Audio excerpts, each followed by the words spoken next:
Elshinta News and Talk.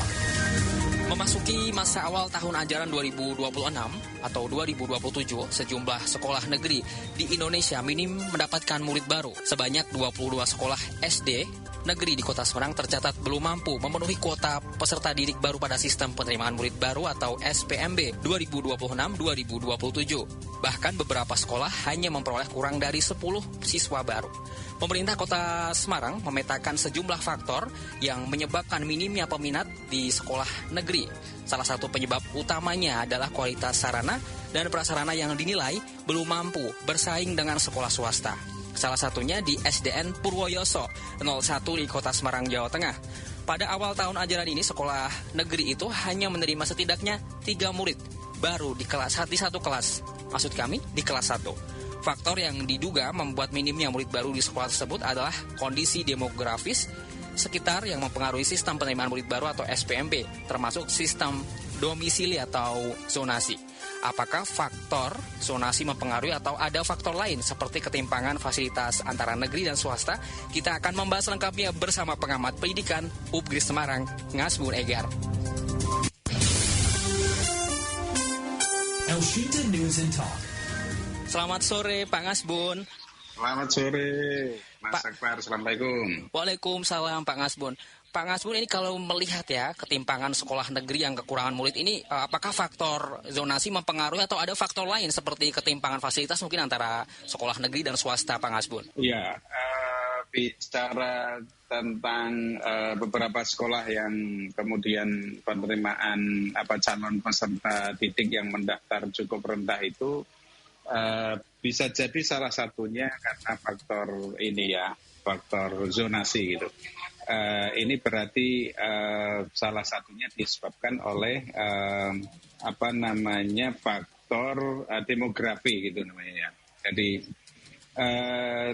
tapi sebenarnya demografi ini menjadi salah satu faktor saja gitu ya. Dalam beberapa tahun terakhir ini memang diperkirakan ada kecenderungan di wilayah tertentu itu jumlah angka kelahiran anak itu cenderung menurun begitu, sehingga sekarang ketika harus masuk SD juga jumlahnya cukup sedikit gitu. Akibatnya apa yang terjadi sekarang, persaingan untuk memperoleh peserta didik baru ya, gitu ya, baik itu sekolah negeri maupun swasta ya.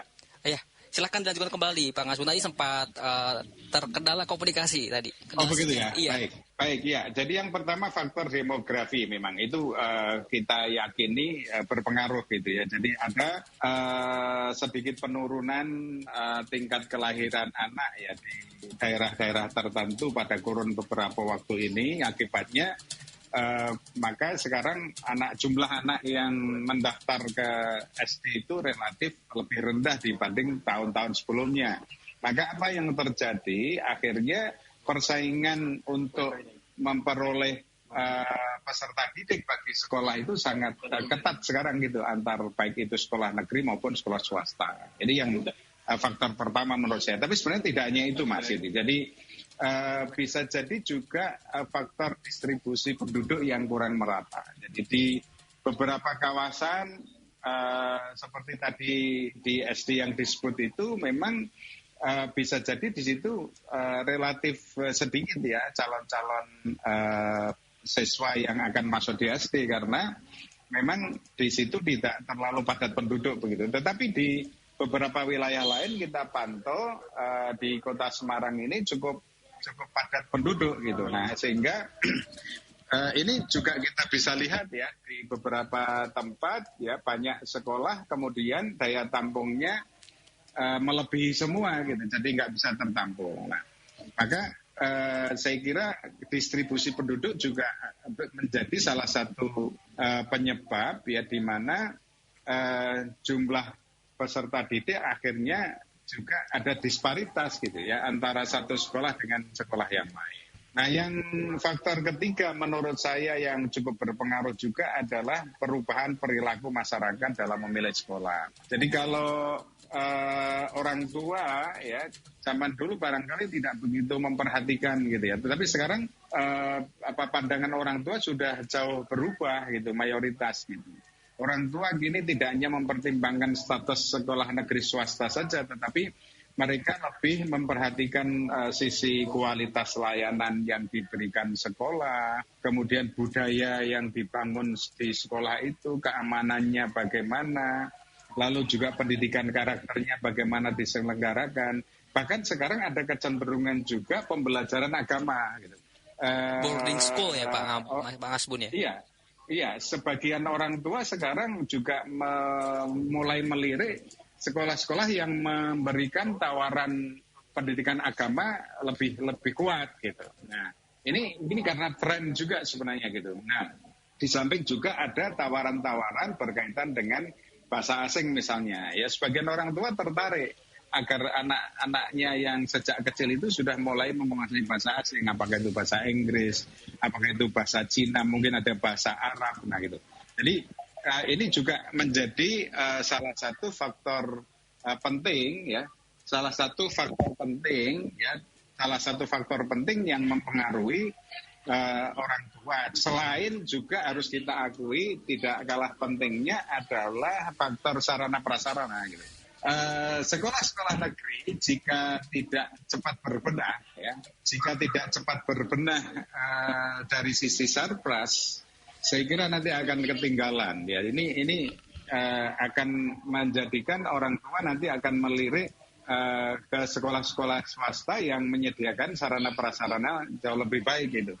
Kenapa? Karena pertama ya ketika orang tua menyekolahkan putranya itu tentu keamanan gitu kan. Apakah orang tua akan bertanya apakah anaknya cukup aman gitu kan ketika mereka anak-anaknya berada di sekolah, sisi bangunannya gitu kan, dari sisi kemudian alat-alat bantu pembelajaran lainnya begitu, apakah masih cukup relevan apa tidak dengan kemajuan teknologi sekarang dan sebagainya. Nah ini menjadi daya tarik penting bagi masyarakat gitu di zaman sekarang gitu. Nah, apakah kemudian berarti sekarang banyak kecenderungan masyarakat lebih memilih ke sekolah-sekolah swasta dengan kondisi begitu gitu? Jawabannya bisa iya bisa tidak gitu ya. Banyak SD negeri nyatanya masih menjadi pilihan utama ya. Dan memiliki jumlah pendaftar yang tinggi. Banyak sekolah negeri sekarang yang tidak mampu menampung jumlah pendaftar secara keseluruhan. Banyak sekarang kita bisa identifikasi ya sejumlah sekolah di Kota Semarang. Artinya apa? Persoalan ini lebih tepat difahami sebagai meningkatnya kompetisi gitu antar sekolah gitu daripada sekedar pergeseran soal negeri swasta gitu. Jadi masyarakat sekarang sudah mulai melirik, mulai melihat kepada sejauh mana mereka punya jaminan bahwa putra-putrinya ketika masuk ke sekolah tertentu itu, lalu mereka akan mendapatkan layanan pendidikan sebaik-baiknya. Apakah itu dari sisi akademik, apakah itu dari sisi non-akademik, dari sisi prestasi-prestasi di luar kegiatan akademik itu, ya keterampilan penyerta seperti keterampilan bahasa tadi, komunikasi gitu kan, keterampilan komputer barangkali dan sebagainya. Nah, sekolah-sekolah yang mampu memberikan tawaran yang sekarang sedang menjadi tren di masyarakat tentu akan menjadi sasaran masyarakat di dalam mendaftarkan putra-putrinya. Artinya kepercayaan masyarakat terhadap sekolah itu makin lama makin tinggi gitu. Nah, oleh karena itu diperlukan ya kalau dari sisi pemerintah sebenarnya ya sangat diperlukan. Pemerintah kan sebenarnya kan dana pendidikan kalau dimanfaatkan dan sebaik-baiknya kan cukup tinggi kan gitu kan. Nah, dana pendidikan itu cukup tinggi tersedia gitu, asalkan dimanfaatkan dengan efektif. Nah, maka kemudian sasarannya yang pertama tentu prioritas pada sarana prasarana dulu, gedung-gedung sekolah SD negeri itu perlu diperbaiki itu. Ya, jadi gedung-gedungnya diperbaiki, kemudian sarana prasarana yang lain ya seperti alat dukung sarana fasilitas olahraga, fasilitas kesehatan di dalam sekolah itu ya, fasilitas-fasilitas lain seperti pendukung kegiatan pembelajaran seperti laboratorium, perpustakaan dan sebagainya perlu digenjot segera untuk memberikan layanan terbaik bagi para siswa. Jika tidak, nanti akan terus ketinggalan dari ini. Nah, di samping itu, ya, pemerintah juga perlu segera melakukan evaluasi terhadap mutu, ya, kualitas para guru, kepala sekolah, gitu ya. Jadi sekarang gairah ya, kegiatan aktivitas para guru ya sekarang harus lebih banyak lagi. Jangan sampai, kalau selama ini kan sekolah-sekolah swasta sangat gigih ya, para gurunya pengabdiannya sangat tinggi gitu kan. Jadi mereka sangat loyal ya terhadap kegiatan sekolahnya, sangat bersemangat di dalam menggerakkan para siswanya agar giat meraih prestasi gitu kan. Nah, maka apa yang diperlukan bagi para guru dan kepala sekolah, saya kira peningkatan kompetensi secara masif, ya, peningkatan kompetensi secara berkelanjutan gitu ya.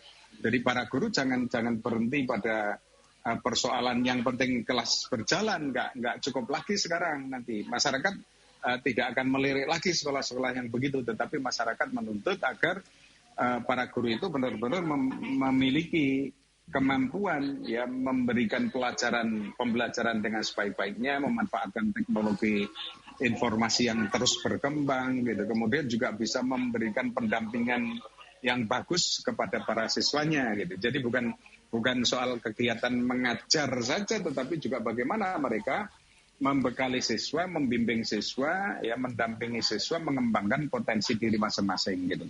Nah, pengembangan potensi diri masing-masing ini sangat penting ya. Ketika nanti sekolah-sekolah negeri kemudian juga mengejar ketertinggalannya terhadap sekolah swasta, pertama dari sisi terlengkapinya sarana prasarana gedung dan perlengkapan lainnya, tetapi juga dibarengi dengan semangat pengabdian para guru yang makin baik ya, kemudian keterampilan mengajar dan keterampilan mendidik guru makin baik, saya kira nanti akan bersaing kembali seperti biasa gitu ya. Nah, seolah-olah sekarang ada tren ya, masyarakat mulai melirik lebih banyak ke sekolah swasta. Saya kira ini tren yang sifatnya sementara sebenarnya. Nanti akan tergantung pada apakah kemudian kawan-kawan di sekolah negeri ya bisa tumbuh semangat kembali gitu ya untuk membenahi diri, untuk mengejar ketertinggalannya. Kalau ini bisa dilakukan, saya kira nanti akan suasana akan menjadi dinamis kembali, di mana masyarakat nanti akan melihat bukan lagi pada status sekolah sebagai sekolah negeri maupun sekolah yang dikelola oleh yayasan atau swasta, tetapi akan lebih banyak bagaimana ya, akan lebih banyak pada bagaimana sekolah itu benar-benar bisa memberikan layanan terbaik ya bagi putra-putri dari masyarakat itu. Saya kira itu, Mas. Baik, Pak Ngasbun. Ini kan terkait dengan tadi sempat disinggung juga sama Pak Ngasbun ya, perubahan preferensi orang tua atau minat orang tua. Ini kalau dulu kan orang tua lebih suka anaknya ini disekolahkan di SD atau sekolah negeri gitu ya. Kalau anaknya udah disekolahin di SD gitu udah kalau kata orang udah jos gitu ya katanya gitu. Tapi sekarang ini kan udah ada pergeseran ya, mau milih sekolah swasta yang menawarkan program-program unggulan seperti Billy Gua, kemudian pendidikan karakter hingga fasilitas yang lebih modern gitu ya, atau lebih baik dibandingkan sekolah negeri gitu ya. Kalau menurut Pak Kasbul sendiri, apakah bagaimana perubahan preferensi masyarakat ini mempengaruhi nggak Pak untuk eksistensi sekolah negeri sendiri, Pak Kasbul? Iya, jadi sebenarnya bukan preferensi masyarakat itu bukan pada persoalan ke sekolah negeri swastanya, bukan pada itunya gitu. Jadi yang lebih disasar mereka adalah pertama sekolah yang memberikan layanan fasilitas memadai, gitu ya, tentu ya, fasilitas memadai, gedungnya relatif tegak, kokoh, megah, gitu kan. Jadi makin orang tua menyekolahkan putranya ke sekolah yang makin megah itu makin bangga gitu kan. Itu sudah kebiasaan masyarakat gitu kan. Nah, pertama itu. Kemudian dari sisi daya dukung ya proses pembelajaran, daya dukung komponen-komponen seperti tadi ya lab-lab yang terbangun secara baik, terfasilitasi dengan baik, alat-alat olahraga yang mencukupi, menyediakan berbagai jenis olahraga sesuai dengan minat peserta didik gitu kan, dibanding dengan sekolah yang asal hanya berjalan kan gitu. Jadi sekarang kalau saya melihatnya memang bukan persoalan negeri swastanya sekali lagi, tetapi lebih kepada apakah sekolah itu mampu memberikan layanan terbaik sesuai dengan tuntutan masyarakat apa tidak. Jadi masyarakat itu sekarang rata-rata level pendidikannya makin meningkat gitu kan. Ketika orang tua tingkat pendidikannya meningkat, maka tentu tuntutan pendidikan bagi anaknya makin tinggi juga gitu. Nah, ini harus dilayani ya, disambut oleh sekolah-sekolah itu ya, baik sekolah negeri maupun sekolah swasta dengan meyakinkan gitu kan. Meyakinkan orang tua ya, sehingga kalau meyakinkan orang tua itu pertama dari sisi fisik ya, dari sisi bangunan fisiknya, kemudian sarpras fisiknya gitu. Tapi juga harus difasilitasi juga dengan bagaimana sekolah itu membangun karakter, disiplin, kepribadian yang bagus gitu ya bagi anak didiknya. Di situ tumbuh budaya sekolah yang baik, sopan santun yang baik, adab-adab yang baik dibangun secara baik gitu kan. Nah, kemudian mereka juga didampingi oleh guru-guru yang terpercaya gitu ya bagi orang tua itu. Jadi kalau ini soal taraf kepercayaan gitu. Ketika seorang anggota masyarakat mengirim putra putrinya ke sebuah sekolah, itu taruhannya adalah masa depan anak kan gitu kan. Jadi tidak bisa kemudian mereka serta-merta menyekolahkan anaknya di tempat yang tidak dipercaya gitu. Kecuali bagi mungkin sebagian kecil masyarakat yang belum begitu sadar tentang pentingnya pendidikan gitu.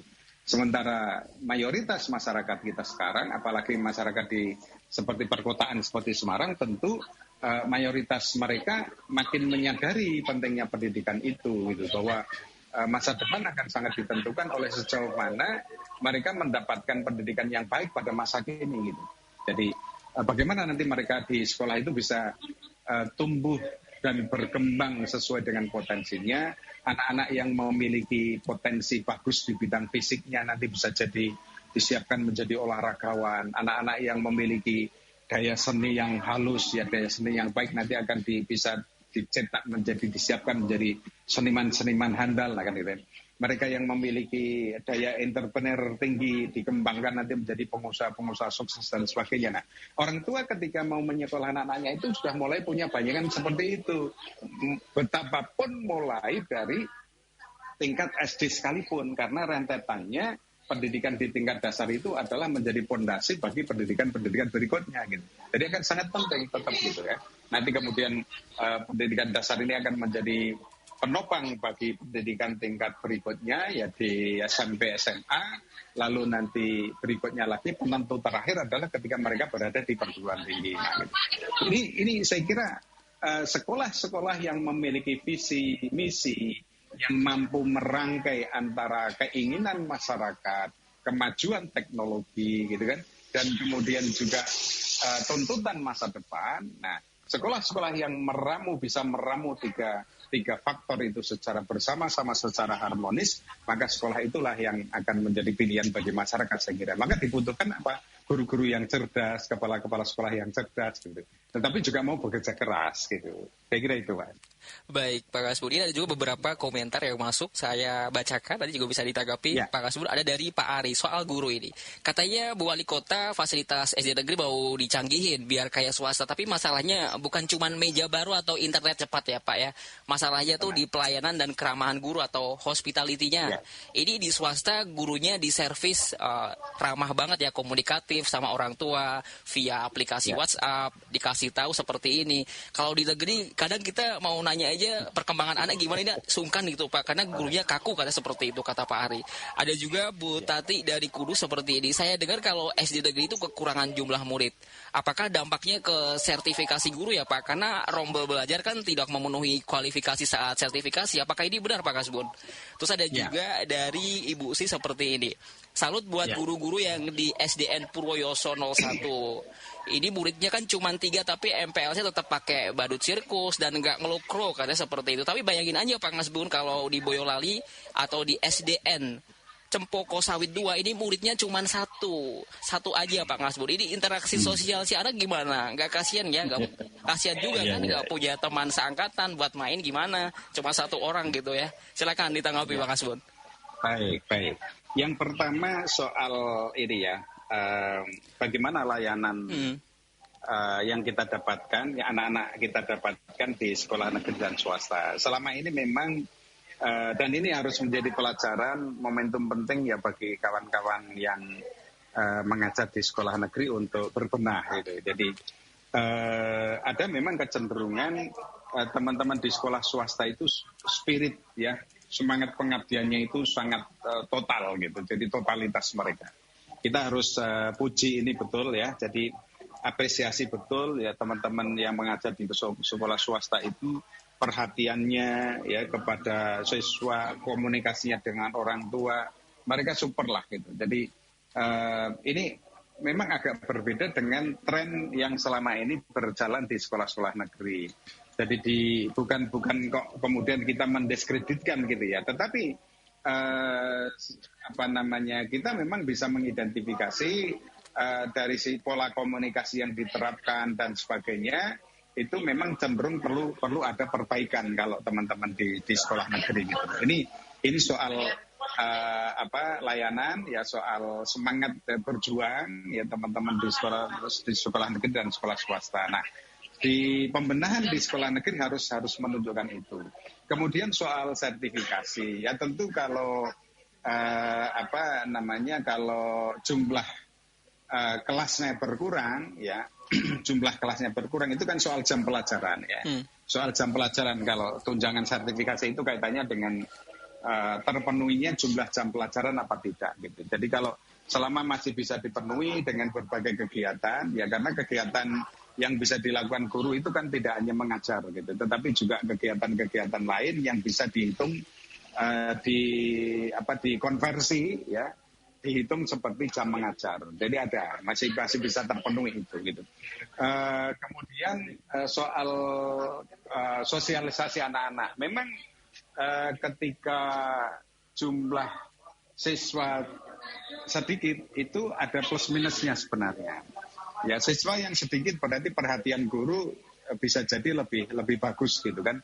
Jadi guru kalau menghandle 30 anak dalam satu kelas ya, atau 28 anak dalam satu kelas dibanding dengan ketika yang bersangkutan menghandle hanya 10 anak gitu kan, perhatiannya akan jauh lebih baik ketika dia menghandle 10 atau 5 anak gitu.